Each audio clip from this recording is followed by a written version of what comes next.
Because the left likes to claim that they're being erased, you're erasing me.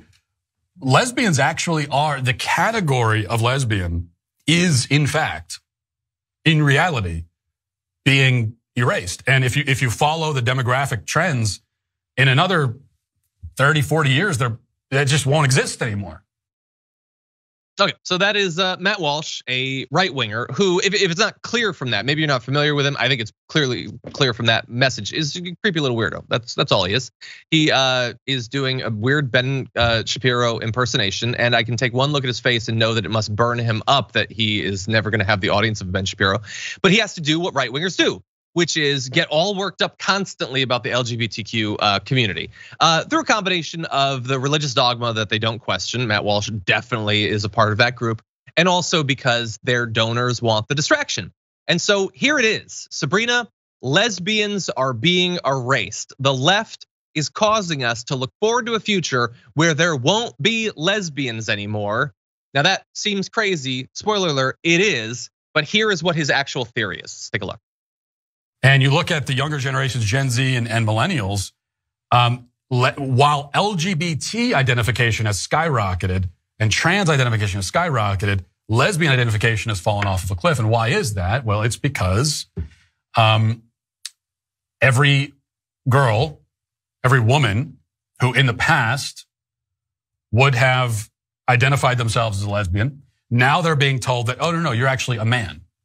You're not a lesbian, you're actually not only a man, you're a straight man, it turns out. So this is, if you want to talk about conversion therapy, this is really the only kind of conversion therapy that goes on. You know, on top of the most insidious form, which is in general the way that kids are recruited into the LGBT fold. But here's conversion therapy. Essentially what the left is doing is they're taking lesbian women and they are converting them into straight men, or trying to. He had, like, to the extent that he has brains, it is the shredded remnants of what the worms didn't find appetizing enough. He doesn't know what he's trying to say. His audience is more deluded. That's literally his show. So if you tune into the Matt Walsh show, that is what you're signing up for. The argument that the right wing should be angry at the left because the left is taking lesbians and making them trans, Sabrina. I think it's possible he doesn't know what he's talking about and cares even less. What do you think? Absolutely, he doesn't care. He doesn't care about people who identify as lesbian. He doesn't care about LGBTQ rights at all. He's just trying to make a mockery of gay people, and it's so weird that he's spending so much time focusing on this. Why would he care? And also, I don't think that the numbers are as drastic as he's trying to paint them to be either. The amount of women who identify as lesbian, I don't think it's absolutely plummeted the way that he pretends. I have no idea why he cares so much about this. Yeah, like I don't know where he would have come across the numbers that supposedly generated this. But let's be very clear. He didn't come across numbers. He just thought, well, let's see, every single day I have to talk about the trans community, and I don't know anything about the community. I refuse to ever talk to anyone in the community, but I do have to do an hour of content about them every day to fire up my base. So maybe lesbians are being turned into trans people. Like, that is the thought process they actually used. Because I, stupidly clinging to the idea that people care about the truth, went and looked at the actual numbers. What do you know? There's nothing to what he's saying. So if you compare Gallup polls, 2021, the percentage of lesbians either amongst the LGBTQ community or amongst the population at large, you can see that they make up 13.9% of the community, 1% of all US adults. So that apparently is much lower than it used to be because now they've all been turned into trans people. No, if you look at the year before, they used to be 11.7% of the community, 0.7% of the adults. They're a greater percentage of both of those groups. The hell are you talking about? Like a crazy ass theory like that should require really compelling evidence. It shouldn't be able to be blown apart by literally 5 minutes of Googling. But again, I understand he doesn't care. He's not interested in this. He doesn't care about the truth.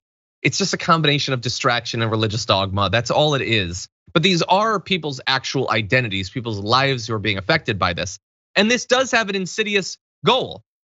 If these trans people are just, they've been brainwashed by the left, that maybe they're really lesbians, or they thought they were really lesbians, and now they're like kind of trans. Well, then this is not a fundamental like category where you have to respect people's like fundamental worth as humans. It's just brainwashing, it's just propaganda.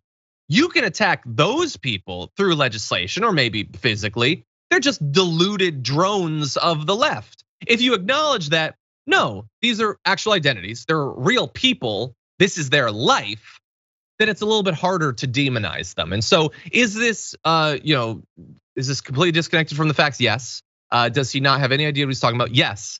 But it does have a very real world impact on people's lives. And that is the point of it at the end of the day. Any final thoughts, Sabrina?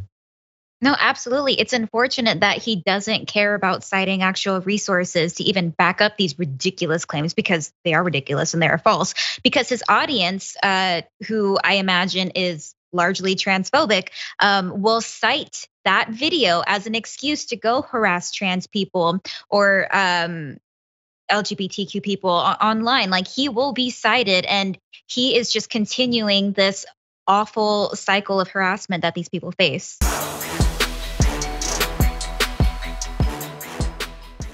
Check out the Damage Report podcast each day, wherever you get your podcasts, whether Pocket Casts or Stitcher or iTunes. You can join me as I give you the news and stories you want, with a range of co-hosts and interview guests jumping in on the fun each day. Again, that's the Damage Report, wherever you get your podcasts. And if you get them at iTunes, don't forget to rate and review. Sometimes I'll read them live on the show.